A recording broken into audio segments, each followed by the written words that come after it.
Hey guys, welcome back to NFT Inspo. For today's video, we are going to show you how to fix Samsung TV turning on and off repeatedly.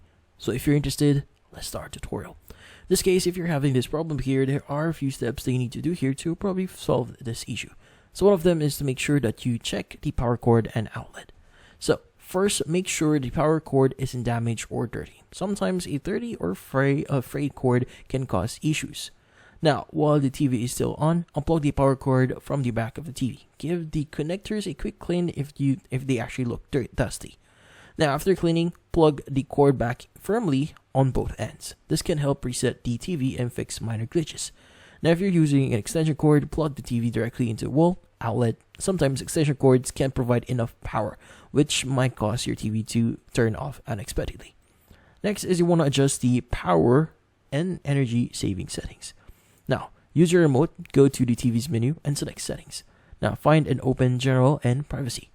Now, look for Power and Energy Saving options and make sure to turn off Auto Power Saving and Auto Power Off, as these settings can cause your TV to turn off by itself. Next is you want to check external devices. Open all settings from the menu, then go to Connections. Then select External Device Manager. Now, if any external devices like a game console or soundbar are connected, they might be set to turn on the TV automatically. Disable this option if it's turned on. If you don't use these devices often, you can also unplug them to see if that actually solves the issue. And finally, you want to remove external devices. Unplug devices, so in this case, if the TV still acts up, unplug any connected external devices here, like your gaming console or TV box. This will help you, in this case, see if one of these devices is causing the issue. Now, if your TV continues to have problems after trying these steps, it might be a hardware issue. In that case, you need to reach out to Samsung support for help.